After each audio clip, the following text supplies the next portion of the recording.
I'm going to tell you the story of Joshua 3 through 4.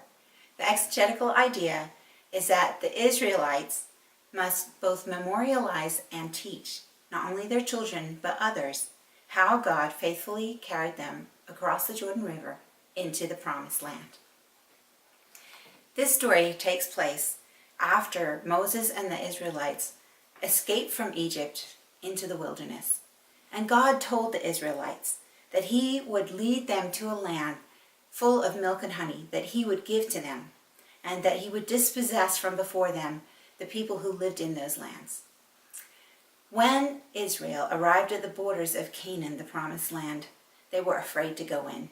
They did not believe that God truly would defeat their enemies. And so the punishment for Israel was to wander in the desert for 40 years until that faithless generation died off. But now God has brought the next generation to the borders of the Promised Land again.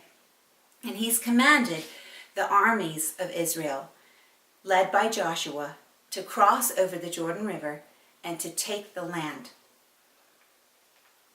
Now, when Joshua and the Levitical priests carrying the Ark of the Covenant, who went before the Israelites, arrived at the Jordan River, they saw that the Jordan River was at flood stage. It was literally overflowing its banks.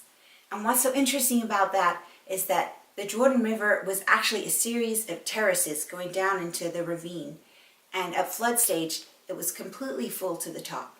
So the Jordan River was much wider and much more dangerous than it usually was. And the Israeli army, they wondered, how are we going to cross these waters? These dangerous waters weighed down by our armor and our helmets and our swords and our weapons. And so they camped at the edge of the Jordan River. For 3 days they waited upon the Lord. And on the third day, God said to Joshua, and Joshua said to the people, "Get ready to cross the Jordan River. And when you see the Ark of the Covenant carried by the Levitical priests going ahead of you, then leave your tents and follow across the Jordan River. But do not come near the Ark of the Covenant. You must stay at least 2,000 cubits away." That's about 8.5 football fields. That's how far they had to stand away from the Ark. So Joshua went to the people and he said, "Consecrate yourselves." That is, dedicate yourselves fully to the Lord. Surrender to Him. Surrender your mind, your heart, your soul, your body to the Lord this day. Because tomorrow He will do wonders among you. And you will know that the living God is among you, and that He will certainly dispossess from before you the Girgashites and the Hittites and the Amalekites and the Hivites, all the people who live in the land that the Lord is about to give you. So the next morning, on the 10th day of the first month, Joshua said to the priests, "Take the ark and carry it across to the Jordan River. And when you step into the Jordan River, you shall stand still in the waters. And it shall be that when you stand still in the waters, the river shall be cut off, and the water shall pile up and stand in one heap." So the Levites, carrying the Ark of the Covenant, they walked to the edge of the river at flood stage, and when they stepped into the water, they stood still. And the waters of the River Jordan were cut off, and the Israelites were amazed. They looked up and they saw that all the way as far as the city of Adam, about half a mile away, they could see the waters of the Jordan just piling up into a heap. And they looked down and they saw that the waters that flowed to the salt sea of Arabah, that they were completely cut off. And they looked down into the riverbed and they saw that the riverbed was dry.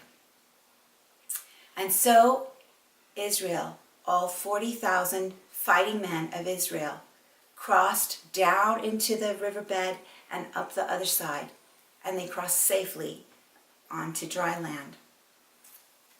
Now, when all of Israel had crossed over, Joshua said to the Israelites, "Take 12 men from among you, one for each tribe, and go down back to the place where the Levites, carrying the ark of the covenant of the Lord your God, of the Lord of all the earth, go back there and take 12 stones and put them on your shoulders and take them with you to the place that you will camp tonight.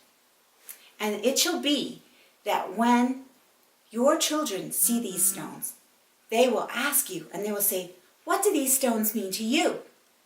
And you will say, 'This is because we crossed over this Jordan River on dry land, because the Lord our God led us safely across. And this shall be so they will know the Lord their God.'" And so the 12 men of Israel crossed back. They took the 12 stones out of the river and they went back to the other side.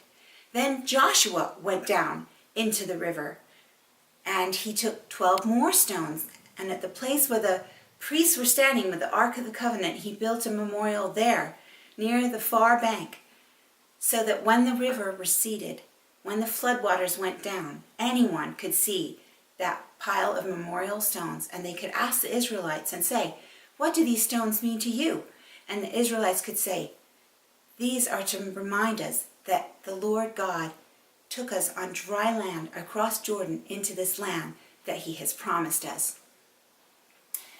So then Joshua went back to his waiting army, and he cried out to the priests. He said, "Come, with the Ark of the Covenant, come out of the river." And so the Levitical priests carrying the ark, they came up out onto the dry bank.